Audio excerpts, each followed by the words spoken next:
BlackBerry Curve. BlackBerry Bold. I have a white BlackBerry Bold. A Nexus S.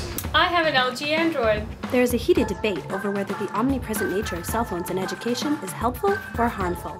Some authors, teachers, reporters, and students claim that cell phones are inherently distracting and disable the user from engaging with traditional mediums such as books or lectures. However, just as many scholars argue that it's the way people use their cell phones that determines whether it adds to or hinders the learning process. My cell phone is most of the time an inconvenience. It's something that is constantly on my mind, and I'll be always looking at it because I'm a really social person. It brings an efficiency to my everyday life.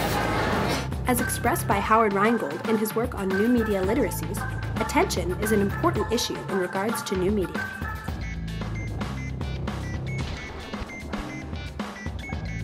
Personally, for me, being totally focused on one thing at once cannot work for me. I have to be doing something at the same time being learning. I think anyone at any time needs a break, and so it's a little quick mental break to check Facebook quickly or check something. When I'm studying, I don't usually keep my phone with me because I know personally that it will distract me. Sometimes I do use it as a distraction and it's a good study break. I think it just depends on the person. Actually, like when my lectures don't have service, it helps me way more because it forces me to pay attention because there's nothing else I can do. We're in charge of our own learning, so really if you choose not to pay attention, it's kind of your own fault. I do hear complaints from instructors about whether students are able to attend to lectures when they have devices, whether it's a laptop or a cell phone or whatever else. Ultimately, that's up to the individual. They're paying their tuition, and if they're not, if they're not making good use of that time, ultimately that's up to them. Some professors try to adapt their lecture or lesson plan to include cell phones, where others strictly prohibit mobile technologies in their lectures altogether. There are, in fact, several issues and challenges associated with integrating cell phones into the curriculum. I think it's good that there's diversity. I think it's good that different classrooms function in different ways because it's important to engage with the material in the way that fits that material. People love their phones, so professors will need to adapt and make them a positive aspect in the classroom. If it's used in a positive way to enhance the learning experience, then I think it makes perfect sense to use it in class. Say if you have a smartphone and you're on the web, you can search up content that's relevant to what you're doing at that time. Libraries are certainly paying attention.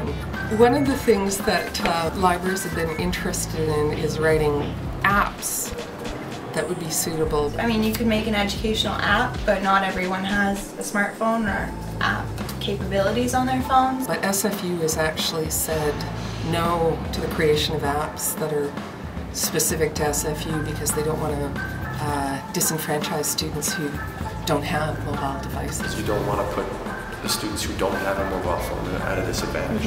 Like if everyone had a smartphone, everyone was using it in the right way for learning, I feel like people would still get distracted. How to integrate mobile phones and other types of technologies like that into the classroom is a huge challenge, and finding out the right way to do it so that it's not a distraction is a really difficult issue. Ultimately, whether cell phones enhance or hurt education seems to come down to how the individual chooses to use the phone. The cell phone itself does not determine the effects. Instead, it depends on the self-control and media literacy of the specific user. It's not like these things came with a rule book that said this is how you have to behave when you're using this device. It's all negotiated.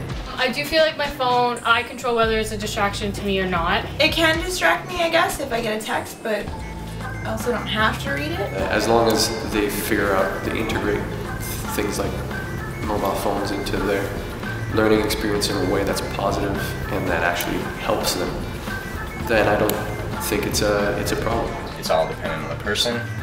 You control the device and how often you use it and what you use it for. I'm Amy and I have an iPhone 3. I'm Kendra and I have a BlackBerry Bold. A Motorola phone. Perfect. I'm Kira and I have an iPhone 4.